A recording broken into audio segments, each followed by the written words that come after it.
This is the continuation of Get Some Understanding Sunday concerning marriage. I believe I was cut off on verse 8 of Genesis chapter 3, or verse 9, of Genesis chapter 3. And it will be continued on this recording. All praises to the Most High Yahweh.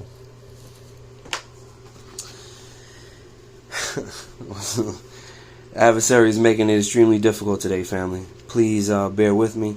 I apologize if the segmenting of the material is of any issue, but I just want to push through and get this finished to show the adversary that he's not going to deter me in any manner from completing this task. All praises. Verse 10, chapter 3 and verse 10. So once again, a matter of fact, just to recap, chapter 3 and verse 9, Adam and Eve are both being called by the Most High. Adam is the one who named Eve, and then the Most High started calling Adam and Eve by their names. But respectively, Adam was the one who named Eve. Verse 10. And he said, I heard thy voice in the garden, and I was afraid, because I was naked, and I hid myself.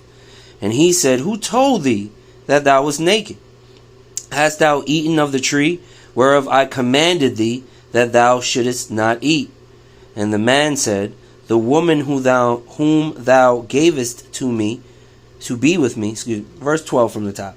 And the man said, the woman whom thou gavest to be with me, she gave me of the tree, and I did eat. And the Most High Yahweh said unto the woman, what is this thou hast done? And the woman said, the serpent beguiled me, and I did eat. So right here is the first and only time Adam is pointing his finger to his wife and say, yo, it's her. She's the one who gave this to me. You should punish her. The problem is you did eat.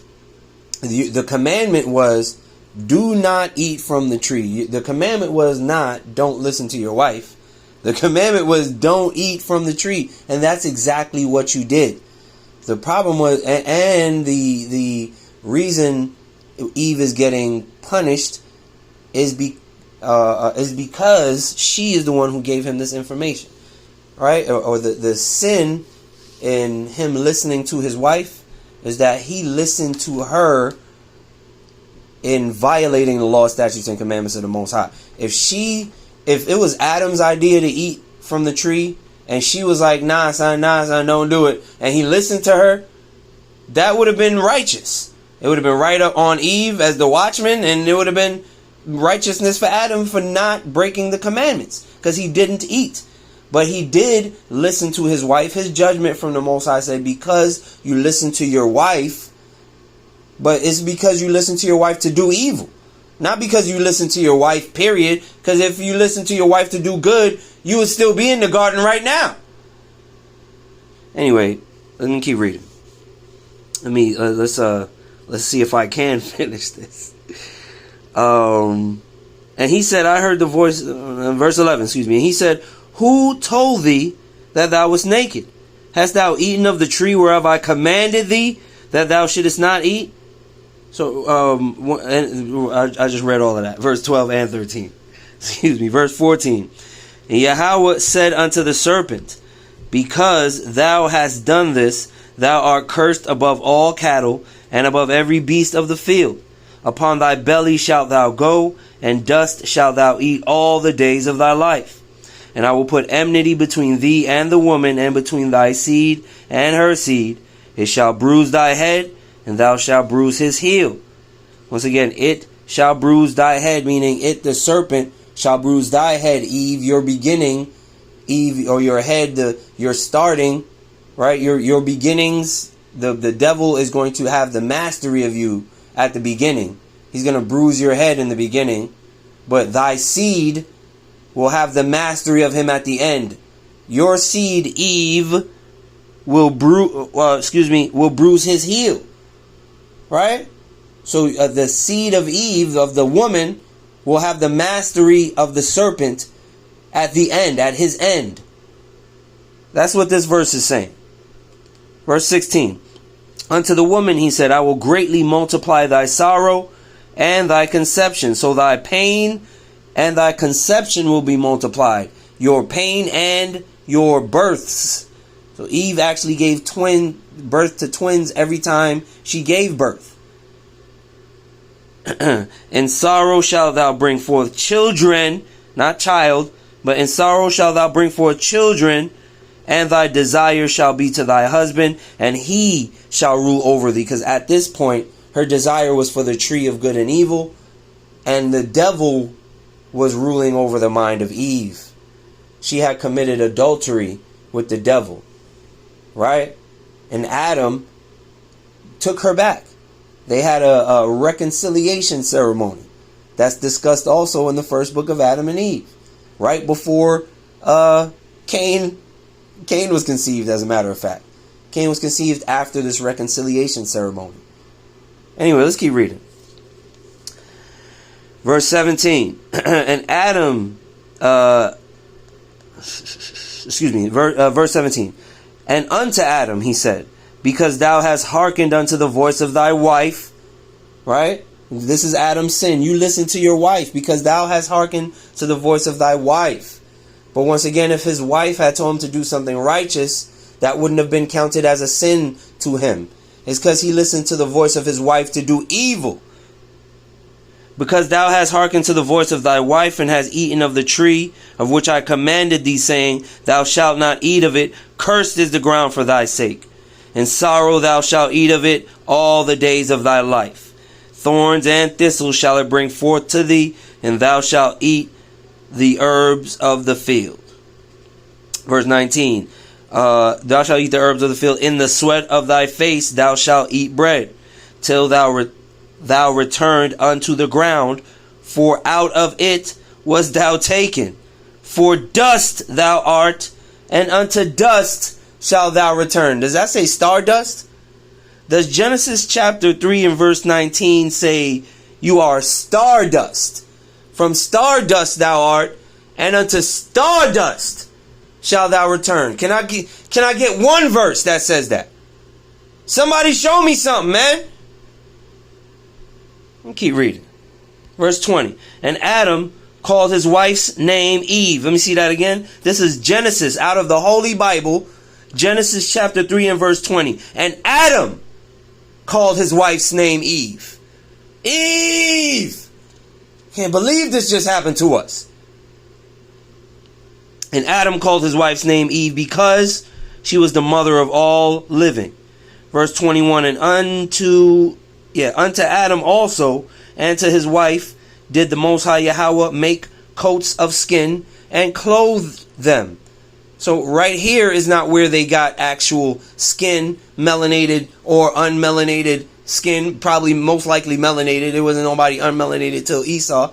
But this is most likely where they got skin from, allegedly, right? No!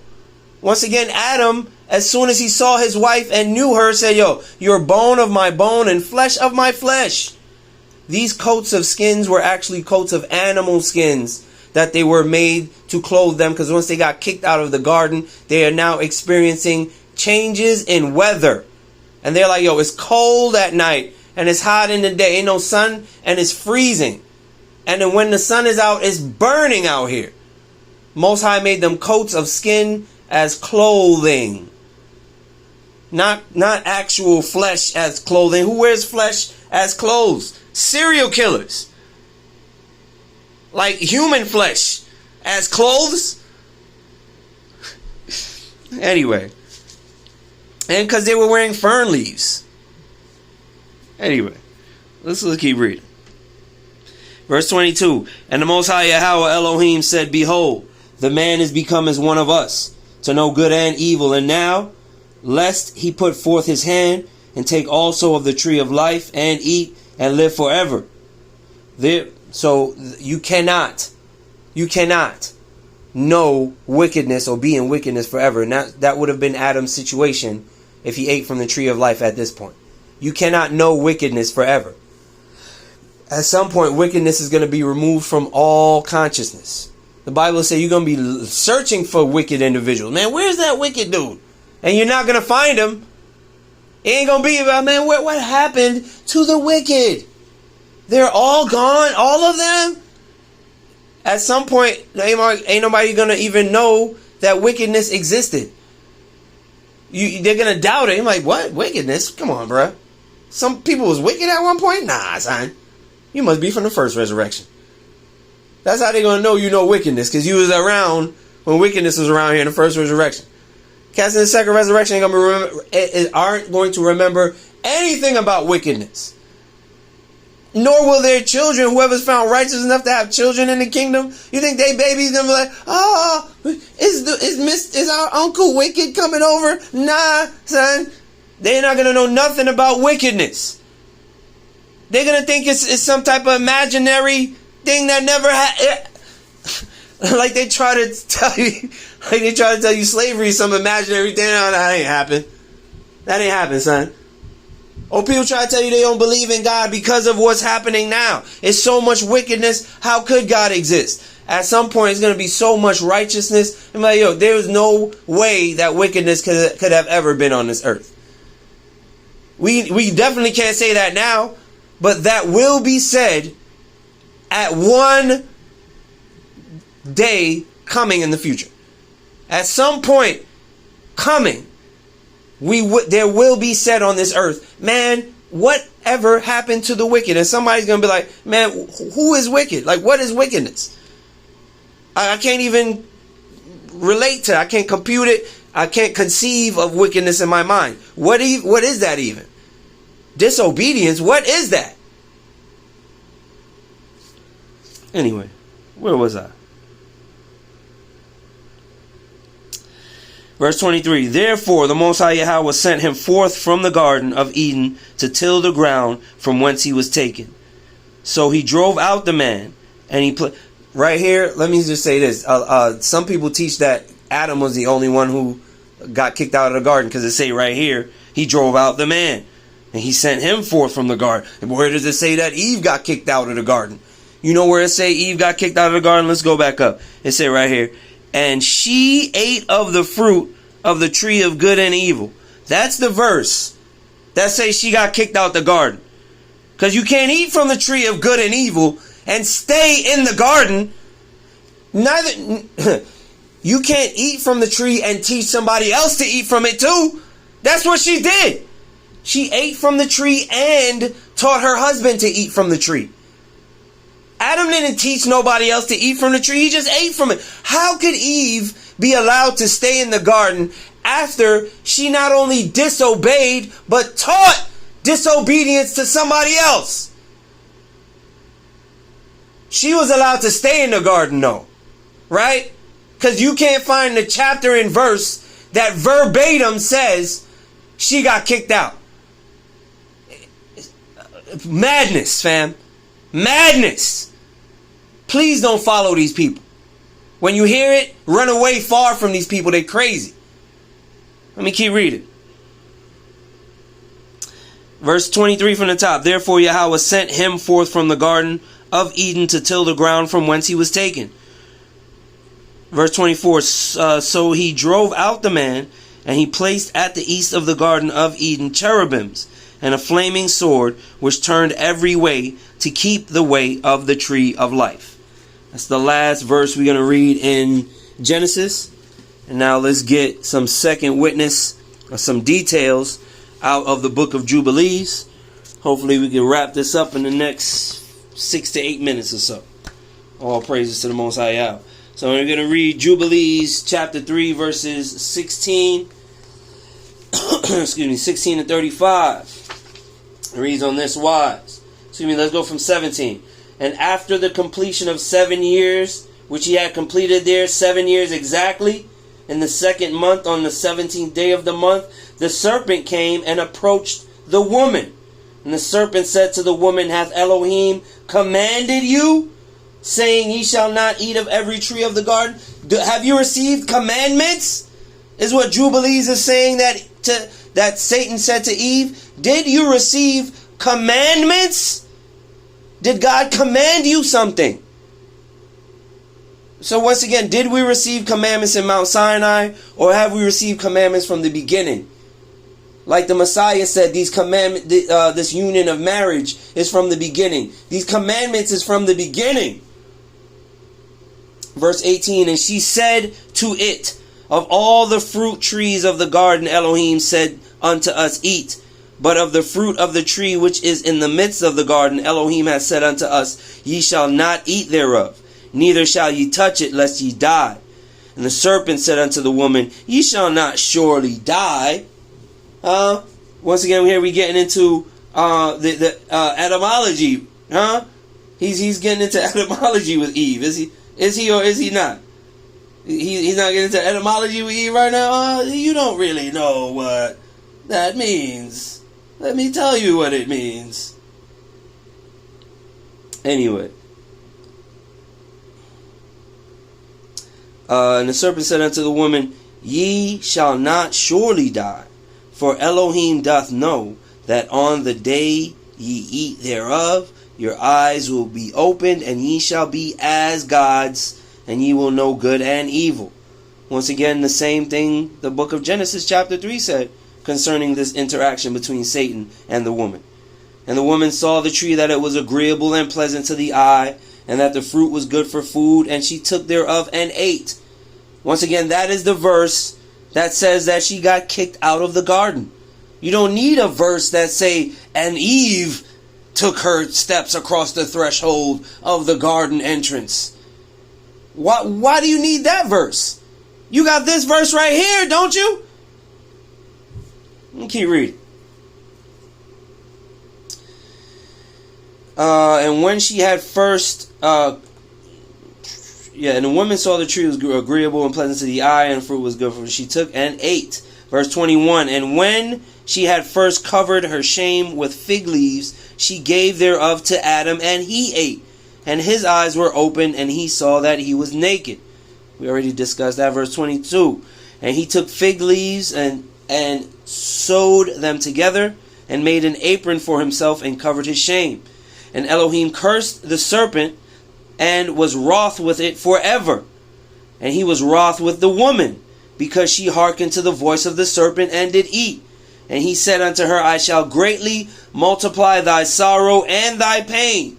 In sorrow thou shalt bring forth children, and thy return shall be unto thy husband, and he will rule over thee.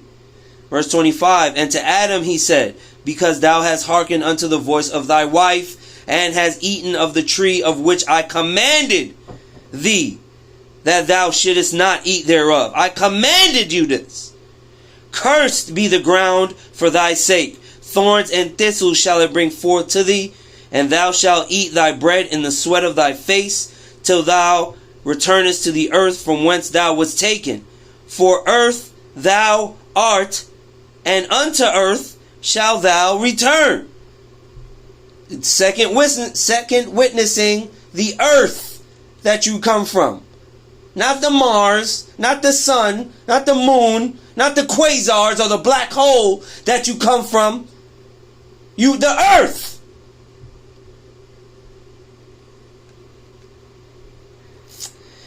Verse 26. And he made for them coats of skin and clothed them, and sent them forth from the Garden of Eden. Right? He made and sent them forth. Since you need a verse. Here it is in Jubilees 3 and 26. Since you need a verse. Verse 27. And on that day on which Adam went forth from the garden, he offered a sweet savor and offering, frankincense, galbanum, and stacte, and spices in the morning with the rising sun from the day when he covered his shame. This is an offer. This is the beginning of offerings right here. The very first offering, sin offering made to the Most High for forgiveness, repentance. Man, I'm sorry. Please, God, let me give you whatever I can to show you I'm sorry. This is an atonement offering Adam is making right here. A sin offering Adam is making right here. For atonement for the sin of disobedience. So even sacrifices that we thought were given to us on Mount Sinai were not originated there. Oh, we definitely know that because Abraham sacrificed, right? Abraham, Isaac, and Jacob were into sacrificing. Noah sacrificed. Where did Noah learn to sacrifice from? Adam is originating repentance right now. This is where the Most High is telling us we should be getting our behavior of repentance from. Our forefather Adam, from the beginning. We need to behave like Adam is behaving in apologizing to me for his disobedience. The problem is I gave Adam a punishment in my anger, and that punishment is going to stand 5,500 years, bro. I don't care what you give me. Let's keep reading them. And on that day was closed the mouth of all beasts, and of cattle, and of birds, and of whatever walketh, and of whatever moveth, so that they could no longer speak. So Adam had communication with animals. He was like Dr. Doolittle. He can hear all the language of every animal and speak to every animal.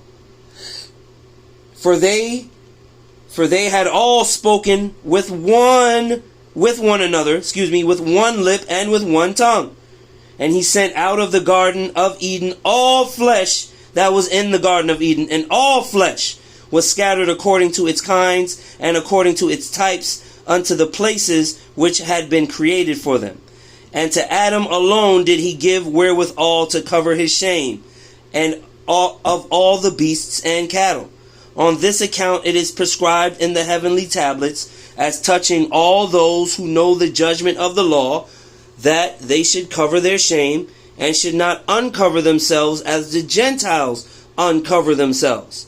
And on the new moon of the 4th month, Adam and his wife went out of the Garden of Eden. There's another verse that says they both went out.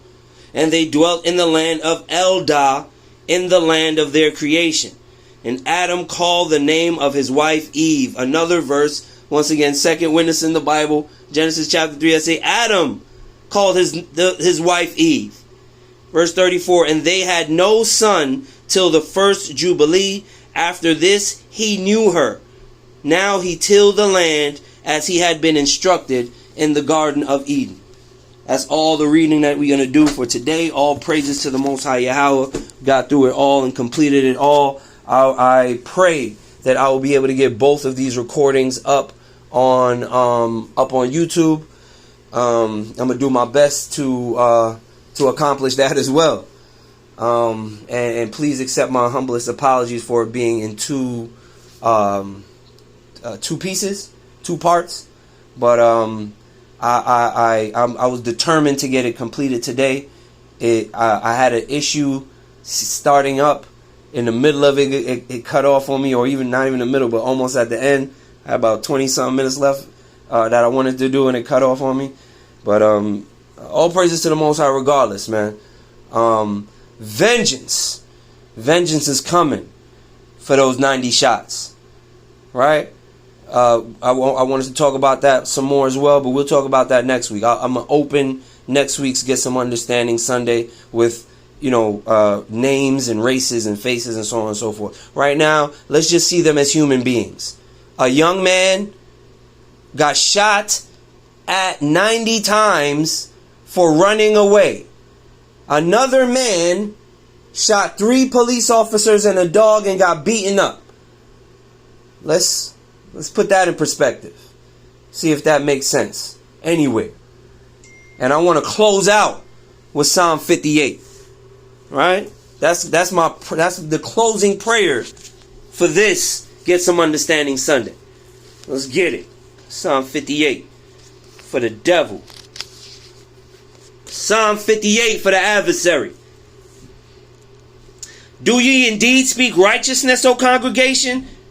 Do ye judge uprightly, O ye sons of men? Yea, in your heart ye work wickedness.